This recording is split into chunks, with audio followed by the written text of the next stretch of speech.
James ఎవరెవరు ఉన్నారు లైన్లో? జేమ్స్ నీ మీదేనా దాడి జరిగింది? అది నిజమేనా? నేను చదివింది అది నీ ఫేసేనా? ఘోరంగా కొట్టి కోసి ఆ వచ్చేదో నీతో తాగించి హోటల్లో తీసుకెళ్లి 1.5 డే ఇచ్చి చిత్రహింస చేశారట కదా, అది నిజమేనా? ఎప్పుడు జరిగింది ఇది?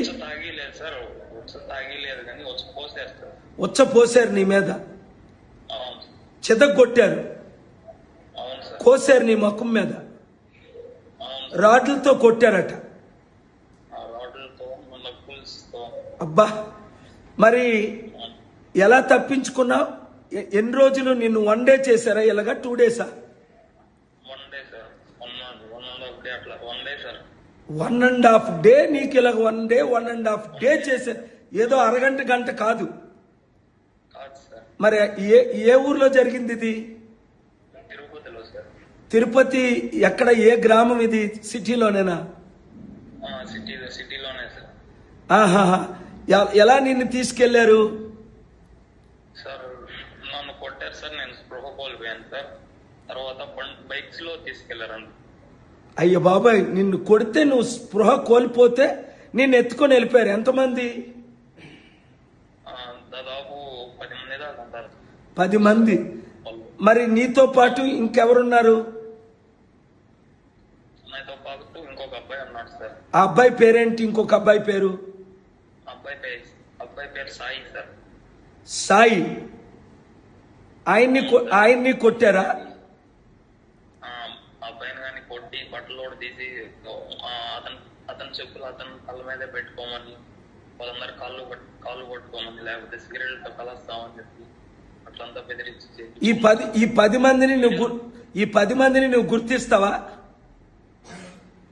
గుర్తిస్తాను సార్. గుర్తించి చెప్పాను కానీ సార్, సిఐ సార్. సిఐ ఏ ఊరు సిఐతో చెప్పావు? అక్కడే sir, Tiruchanur CI sir, Tirupati 3 town సిఐయా? తిరుపతి తిరుచానూరు సిఐ. ఆయన పేరేంటి? ఆయన పేరు ఐడియా లేదు సార్. మరి రాత్రి వచ్చారు సార్ మా దగ్గరికి. నీ దగ్గరికి వచ్చారా? తిరుపతి తిరుచానూరు సిఐ. ఓకే, ఇప్పుడు నేను చంద్రబాబు నాయుడు గారికి మెసేజ్ పెడతాను. 72 గంటలు టైం ఇస్తాను. శనివారం ప్రపంచ శాంతి సభ. నేను ఆదివారం సోమవారం ఇప్పుడు నిమిషాల్లో ఈ 10 మందిని అరెస్ట్ చేసి, అర్థమైందా? నీకు న్యాయం జరగకపోతే నేనున్నాను. పైన దేవుడు న్యాయం చేస్తాడు, కింద నేను న్యాయం చేస్తాను, కోర్టులు న్యాయం చేస్తాయి. నీకే హాని జరగదు. నువ్వు ధైర్యంగా ఉండు. నువ్వు ఇదిగో ఇదే నెంబర్కి, నా నెంబర్కి, ఈ నెంబర్కి నువ్వు ఎనీ టైం టచ్లో ఉండు. ఈ నెంబర్ పోగొట్టుకోవద్దు. అవసరమైతే నువ్వు శనివారం ఇక్కడికి వస్తే నన్ను కలుస్తావు. మా ఆఫీసు 382 అప్రజిత్ కాలనీ ఉంటుంది. శనివారం మధ్యాహ్నం నువ్వు రాగలిగితే. నువ్వు మ్యారీడా కాదా? అన్మ్యారీడ్. ఇంకా నిన్నెవడు టచ్ చేయలేడు. ఆ బ్లడీ బాస్టర్స్ ఎవరెవరు నిన్ను కొట్టారో వాళ్ళకి ఎలాంటి, చూసావా సజ్జన చెప్పి నలుగురిని ఏ విధంగా ఎన్కౌంటర్ చేసి పడేశారో న్యాయం జరుగుతుంది నీకు. చట్ట ప్రకారం అటెంప్ట్ మర్డర్ కేసు పెట్టాలి వాళ్ళ మీద. 307 అరెస్ట్ చేసి చేయించాలా? ఒక్కడిని విడిచిపెట్టినా వాడి మంత్రి కొడుకైనా సరే ఆ 10 నేమ్స్ ఇప్పుడే మాకు, ఆ 10 నేమ్స్ నువ్వు పెట్టేశాయి. ఇదే నెంబర్కి పెట్టేశాయి. నీకే అవసరమైనా నువ్వు వచ్చేసాయి. మా ఇంట్లో ఉండు, మా చారిటీ సిటీలో ఉండు.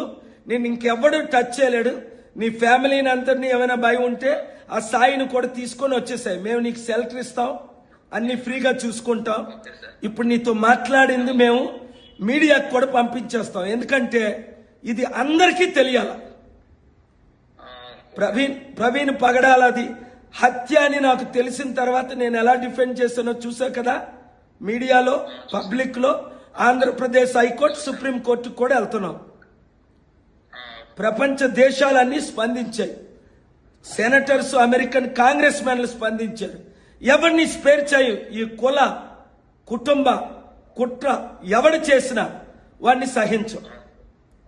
ఓకే నువ్వు ఇప్పుడు బయలుదేరి వస్తానన్నా మేము కారు రెంట్ చేసేసి పంపించేస్తాం, మొత్తం నీ ఫ్యామిలీ ఆ సాయి ఫ్యామిలీస్తో వచ్చేస్తానంటే, లేదంటే నువ్వు సేఫ్గా ఉన్నావు అక్కడ పర్వాలేదు అంటే సేఫ్ గానే ఉన్నాను సార్. నేను నెల్లూరుకి వచ్చేస్తున్నాను సార్. వెరీ గుడ్, నువ్వు నెల్లూరులో ఉన్నావు, వెరీ గుడ్. ఇప్పుడు ఇమీడియట్ గా 10 మందిలో ఎంతమంది మీద కేసు పెట్టారు?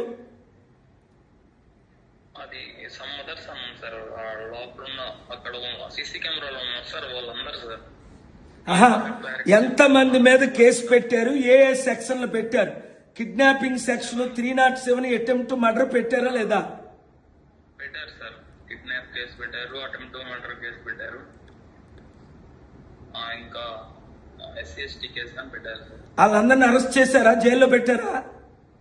అందరినీ చేయలేదు సార్. ఇంకా ఇప్పుడు కొరకు కొన్నట్లేదు సార్. ఇప్పుడు ఎంతమందిని చేశారు ఇప్పటికి? సార్ నాకు తెలిసి ఇద్దరిని చేసినట్టున్నారు సార్. ఇమ్మీడియట్ గా 72 గంటల్లో 10 మందిని చేసేటట్టు చెప్తాం.